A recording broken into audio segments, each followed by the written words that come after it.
ایک قوم میں جب انصاف ہوتا ہے تو قوم ویسے ہی آزاد ہو جاتی ہے، ظلم سے آزاد ہو جاتی ہے. اور دنیا کی تاریخ آپ اٹھا کے دیکھیں تو قومیں جب اوپر گئی ہیں ان کے اندر یہ سب چیزیں آئی ہیں.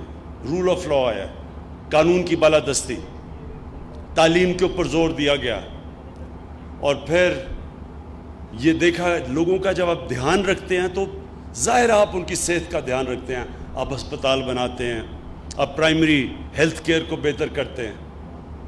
لیکن یہ سب سے امپورٹنٹ چیز ہے کہ ایک قوم دور اندیش ہوتی ہے جو کہ بڑی قوم بنتی ہے. چائنا کی ترقی دیکھ لیں آپ.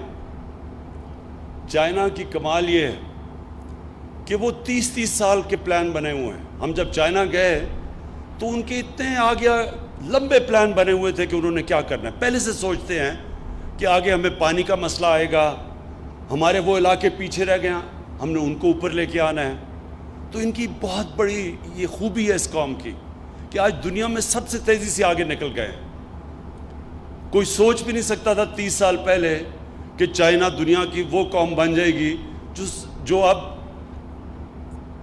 خوف زدہ ہیں باقی قومیں کہ یہ اب چائنا کی ترقی سے ڈرے ہوئے ہیں جتنی تیزی سے وہ آگے جا رہی ہے. اس کی بہت بڑی وجہ ہے جب میں چائنا گیا، ہم نے جب ان کی کمیونسٹ پارٹی سے بات چیت کی تو ہمیں پتہ چلا کہ ان کا کتنا بڑا ترقی کا راز ان کی دور اندیشی ہے. بڑی آگے کا سوچتے ہیں یہ. اور جو ہماری بدقسمتی رہی کہ ہم نے یہ شارٹ ٹرم کے اوپر فیصلے کیے، جو جب ڈیموکریسی ہوتی تھی تو وہ فیصلے کرتے تھے کہ میری الیکشن سے پہلے جو بھی پروجیکٹ کمپلیٹ ہو جائے تو اسی کے اوپر زور لگاؤ کیونکہ ہم نے الیکشن میں وہ پروجیکٹ دکھا کے ووٹ لینی ہے. یہ سوچ کی وجہ سے آج یہ دیکھیں کہ پاکستان کے پاس اللہ نے اتنی بڑی نعمت دی ہے دریاؤں کی، پانی کی، اور یہ جو ہمارا گریڈینٹ ہے، یعنی ہم پاکستان وہ ملک ہے جو سب سے اوپر ہائٹ سے لے کے سمندر تک ہمارا جو گریڈینٹ ہے وہ سب سے سٹیپ ہے. اس کے اوپر 12 موسم ہیں، کلائمیٹک زونز ہیں، K2 سے لے کے سمندر تک آپ جائیں. اور پھر اس کے بعد دریاؤں کی جو رفتار ہے اس کے اوپر ہم اتنی بجلی بنا سکتے تھے اب تک. جب ہماری شروع میں جو اصل ترقی ہوئی پاکستان میں، تربیلا ڈیم بنائی، منگلا ڈیم بنائی، سستی بجلی کے اوپر پاکستان کی انڈسٹری کھڑی ہونی شروع ہو گئی. لیکن ہم نے یہ 90 کی دہائی میں یہ جو فیصلے کیے امپورٹڈ فیول کے اوپر بجلی بنانا، یعنی جب آپ کس پیسے دیتے ہیں باہر سے امپورٹ کر کے فرنس آئل لے کے آتے ہیں یا جو آپ گیس لے کے آتے ہیں یا کوئلہ لے کے آتے ہیں، تو اس کا نقصان کیا ہوتا ہے؟ اس کا سب سے پہلے نقصان تو یہ ہوتا ہے کہ جس کو کہتے ہیں کرنٹ اکاؤنٹ، ڈالر کتنے اندر آ رہے ہیں کتنے باہر جا رہے ہیں. جب آپ کے جو فارن ایکسچینج ریزروز کے اوپر پریشر پڑتا ہے تو کرنٹ اکاؤنٹ جب ڈیفیسٹ میں چلا جاتا ہے، یعنی زیادہ ڈالر باہر جا رہے ہیں کم اندر آ رہے ہیں، وہ ملک کی معاشی حالات اس کے بعد نیچے جانا شروع ہو جاتے ہیں. جیسے ہی آپ کا یہ خسارہ ہوتا ہے جس کو کہتے ہیں کرنٹ اکاؤنٹ، یعنی آپ کے ملک میں کم ڈالر آ رہے ہیں باہر زیادہ جا رہے ہیں، تو جیسے ہی خسارہ بڑھتا جاتا ہے روپے کے اوپر پریشر پڑتا ہے، روپیہ گرنا شروع ہو جاتا ہے. تو روپیہ شروع ہوا تھا ایک وقت پہ جب ہم بڑے ہو رہے تھے تو 5 روپے 10 روپے کا ڈالر تھا، تو آج روپیہ کدھر چلا گیا؟ کیونکہ ہمارے ڈالر زیادہ ملک سے باہر جاتے تھے، کم ملک میں ڈالر آتے تھے، خسارہ بڑھتا جاتا تھا. ہماری جب گورنمنٹ آئی تو پاکستان کی تاریخ کا سب سے بڑا خسارہ 20 ارب ڈالر کا خسارہ تھا جو پاکستان کی تاریخ میں سب سے بڑا تھا. تو اس کا مطلب کہ روپے کے اوپر پریشر پڑنا تھا، کیونکہ ڈالر جب کم ہوتے ہیں تو اس کا مطلب ڈالر کی قیمت اوپر چلی جاتی ہے، روپیہ نیچے آ جاتا ہے. تو جب ہم نے یہ غلط فیصلے کیے کہ ہم نے فرنس آئل یعنی باہر سے تیل امپورٹ کر کے اس کے اوپر جب بجلی بنانی شروع کی تو اس کا پریشر پڑنا شروع ہوا ہماری کرنسی پہ. یہ یاد رکھیں جب آپ کا روپیہ گرنا شروع ہوتا ہے ساری چیزیں جو باہر سے ہم امپورٹ کرتے ہیں وہ مہنگی ہو جاتی ہیں، تو مہنگائی بڑھنی شروع ہو جاتی ہے.